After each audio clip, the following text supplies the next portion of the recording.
हो, आपको एड्स मिल जाती है जिसमें आपको सेलिब्रिटीज आके, आपको फिल्म स्टार्स आके, क्रिकेटर्स आके बोलते हैं कि म्यूचुअल फंड सही है। आपको ये समझ तो आ रहा है कि म्यूचुअल फंड्स में पैसा डालने से पैसा बढ़ सकता है, बट कैसे डालते हैं हमें पता ही नहीं।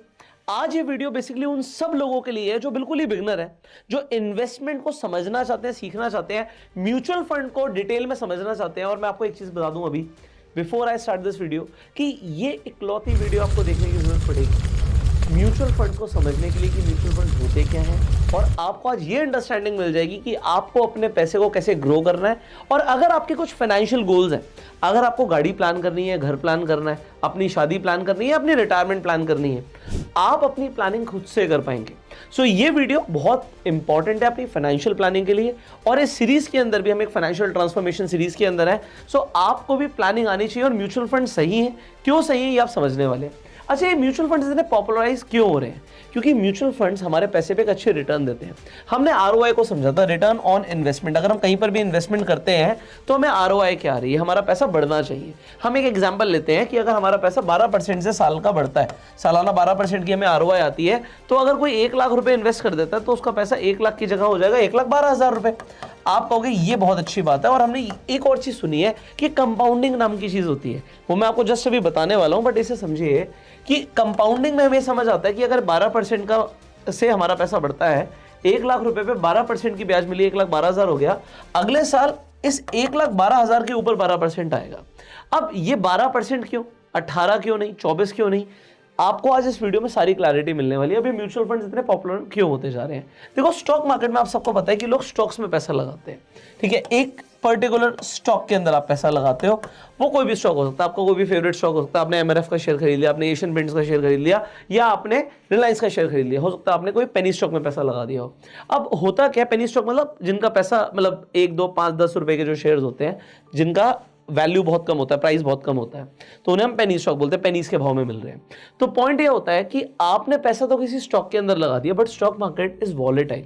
हम सबको पता है कि भाई शेयर बढ़ भी सकता है, शेयर घट भी सकता है। अब बहुत सारे लोग ये जानते हैं कि भाई स्टॉक्स को समझना, स्टॉक्स की एनालिसिस करना एक लेवल ऊपर की चीज है। मतलब पहले तो आपको समझना पड़ेगा कि कौन से स्टॉक में पैसा लगाना है। ज्यादातर लोग क्या करते हैं, अपने किसी रिश्तेदार की बात सुन लेते हैं, किसी फ्रेंड की बात सुन लेते हैं, या वो कहते हैं ना टिप आई है, तो टिप के भरोसे स्टॉक्स में पैसा लगा देते हैं। और फिर आप इन ज्यादातर लोगों से सुनोगे और वो ये बोलेंगे कि भाई स्टॉक मार्केट में नुकसान हो जाता है, स्टॉक मार्केट में पैसा मत लगाइयो, यहाँ पर तो जुआ खेल रहे हैं लोग, ये तो जुआ है, अपने आप में सट्टा हो रहा है यहाँ पे, तो इस तरीके की बातें करेंगे।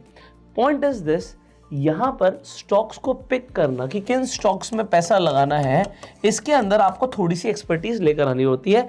आपको एटलीस्ट फंडामेंटल एनालिसिस आनी चाहिए। बट एक आम आदमी क्यों इतना दिमाग लगाए?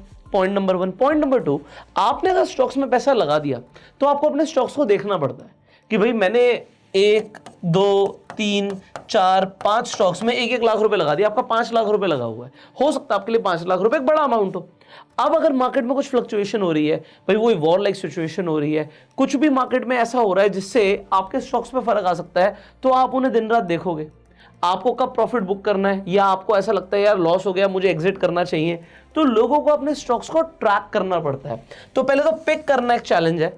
दूसरा चैलेंज है कि यार उन स्टॉक्स को ट्रैक भी तो करना है, मतलब टाइम देना पड़ेगा। अब अगर आप टाइम नहीं देना चाहते मार्केट को, तो यहां से कंसेप्ट शुरू होता है म्यूचुअल फंड का कि भाई मेरा पैसा बढ़े भी और मैं टाइम नहीं देना चाहता। अगर आपके पास टाइम नहीं है तो म्यूचुअल फंड आपके लिए सही है। देखो, लोग पैसे को ग्रो करना चाहते हैं, इसीलिए वो अलग अलग जगह ढूंढते हैं। हम अपने सेविंग अकाउंट में पैसा रखते हैं तो कुछ इंटरेस्ट आता है ना, आपको क्वार्टरली या मंथली, आपका बैंक अकाउंट के ऊपर डिपेंड करेगा, कुछ ना कुछ इंटरेस्ट आता है। वो इंटरेस्ट लाना जरूरी है क्योंकि हमें पता है इन्फ्लेशन हमारे पैसे को खा रहा है। तो नाउ म्यूचुअल फंड्स, आज हम म्यूचुअल फंड्स को डिटेल में समझेंगे। अब ये क्या चीज आ गई? अच्छा, म्यूचुअल फंड में सिर्फ स्टॉक मार्केट में पैसा नहीं लगता। कई लोगों को लगता है म्यूचुअल फंड मतलब स्टॉक मार्केट में पैसा लग रहा है, ऐसा नहीं है। आज आपको समझ आएगा कि कितने तरीके के म्यूचुअल फंड्स होते हैं और आपको क्या करना चाहिए। ठीक है, हम शुरू कर रहे हैं। सो म्यूचुअल फंड्स क्या होते हैं, सबसे पहले से समझते हैं। एक कंपनी होती है जिसे हम बोलते हैं AMC, this is asset management company. एक कंपनी हो सकती है, मान लीजिए HDFC का आपको दिखता है एक म्यूचुअल फंड है, आपको दिखता है SBI का म्यूचुअल फंड है। तो SBI म्यूचुअल फंड क्या हो गया, एक अलग से एसेट मैनेजमेंट कंपनी हो गई, एक ऐसी कंपनी जो एसेट को मैनेज करती है, पैसे को मैनेज करती है। अब इस कंपनी को आप लोग पैसा देते हो। अभी हम नेक्स्ट वीडियो में एसआईपी की डिटेल में बात करने वाले हैं कि एसआईपी से आप लोग एक्चुअल में कैसे हजारों लाखों करोड़ों रुपया कमा सकते हो, और लोग बना भी रहे हैं। उसे हम डिटेल में समझेंगे, उसकी पूरी साइंस को समझेंगे। आपको इतना मैं बता देता हूं, सिस्टमैटिक इन्वेस्टमेंट प्लान को बोलते हैं एसआईपी। हर महीने हम कुछ ना कुछ पैसा डालते हैं। कहाँ डालते हैं? हम म्यूचुअल फंड में डालते हैं। तो म्यूचुअल फंड में कहाँ जा रहा है वो पैसा? वो एक एएमसी को जाता है। अब ये एएमसी जो है, इस एएमसी को पैसा गया, ये पैसा क्या करती है? कोई भी म्यूचुअल फंड में जब आप पैसा लगाते हो, वो पहले से बताते हैं आपको कि हम कहाँ पैसा लगाएंगे। आपको कि हमें कैसे पता लगेगा? नाम में ही पता लग जाता है, एग्जाम्पल, बट फिर भी पढ़ना पड़ेगा। कई लोगों के नाम में कुछ होता है और फिर उनके दर्शन कुछ और होते हैं, ठीक है। सो आपको थोड़ा सा पढ़ना पड़ेगा, बट फिर भी मैं समझाता हूँ आपको। मान लीजिए कोई एएमसी कहती है कि भैया हम लार्ज कैप में पैसा लगाते हैं। अब आप कहोगे यार ये क्या चीज़ आ गई, हमें तो बिल्कुल नहीं पता है लार्ज कैप क्या होता है। देखो, आप पैसे को ग्रो करना सीखना चाहते हो, थोड़ा सा टाइम मुझे देना पड़ेगा। मुझे पता है कि कई सारे लोग बिल्कुल बिगिनर लेवल पर हैं, बट इसे समझो, लार्ज कैप वो कंपनीज होती है जिनकी मार्केट कैपिटलाइजेशन बड़ी होती है। जैसे निफ्टी 50 हमने बात करी थी ना, इंडेक्स निफ्टी 50 के अंदर जो 50 कंपनियां हैं, वो आप कह सकते हो सीधा सीधा लार्ज कैप कंपनीज हो गई। तो अगर एक एएमसी कहता है कि मैं लार्ज कैप कंपनीज में पैसा लगाता हूं या लगाती हूं, और एक एएमसी कहता है सीधा मैं निफ्टी 50 में पैसा लगाता हूं, तो अगर निफ्टी 50 में पैसा डायरेक्ट लग रहा है, तो वो क्या हो रहा है, इसमें फर्क क्या आ सकता है कि लार्ज कैप में हो सकता है यहां पर 50 कंपनी है, बट ये म्यूचुअल फंड की जो मैनेजमेंट है या जो आपका फंड मैनेजर होता है, ये एएमसी एक फंड मैनेजर अपॉइंट करते हैं। ये कहे नहीं जी हम तो सिर्फ 20 कंपनियों में पैसा लगाएंगे, तो ये इनकी चॉइस होती है। यहां पर क्या हो गया, वो जैसे निफ्टी 50 के प्रपोर्शन में आप देखोगे हर कंपनी की वेटेज अलग होती है। अगर रिलायंस उसमें तो उसकी एक अलग वेटेज है, एचडीएफसी बैंक है तो उसमें एक अलग वेटेज है। तो आप वेटेज यहाँ पर स्क्रीन पर देख सकते हो, निफ्टी 50 के अंदर अलग कंपनीज की क्या क्या वेटेज है। तो वेटेज के अकॉर्डिंग ही पैसा लगेगा। बट लार्ज कैप के अंदर पैसा कैसे लगेगा? जो एएमसी का फंड मैनेजर है वो डिसाइड करेगा पैसा कहां लगाना, कौन सी कंपनियों में लगाना। तो यहां पर बेसिकली आपको पैसा बनाकर कौन देगा? आपको पैसा बनाकर दे रहा है फंड मैनेजर। तो आपको फंड मैनेजर के बारे में थोड़ा सा पता होना जरूरी है, इसके बारे में आप पढ़ सकते हो। आपको इतनी इन्फॉर्मेशन फिर से हमें दोबारा दिमाग लगाना है। आप कह रहे थे टाइम नहीं देना, ज्यादा चीजें समझनी नहीं, तो हमें सीधा सीधा म्यूचुअल फंड को ऑप्ट कर सकते हैं और इसमें पैसा लगा सकते हैं या पैसा को ग्रो कर सकते हैं। अब मैं आपको कॉन्सेप्ट जो समझा रहा हूं, आप कॉन्सेप्ट समझो। आपका पैसा है, आप ऐसी थोड़ी किसी को दे दोगे। यहां पर अगर आप एक एएमसी या फंड मैनेजर को पैसा दे रहे हो अपना, तो थोड़ा समझना जरूरी है ना। अपने किसी रिश्तेदार को भी पैसा देते हैं तो देखते हैं उसकी औकात है या नहीं है। आज वो हम पैसा दे रहे हैं, कल को लेके तो नहीं भाग जाएगा। आप यहां पर अगर कहीं पर भी पैसा लगाओगे तो थोड़ी सी एनालिसिस जरूर करनी है। आपने एसआईपी शुरू कर दी, हर महीने महीने पैसे देते जा रहे हो, अरे कहां दे रहे हो पैसे, समझ लेते हैं ना थोड़ा सा।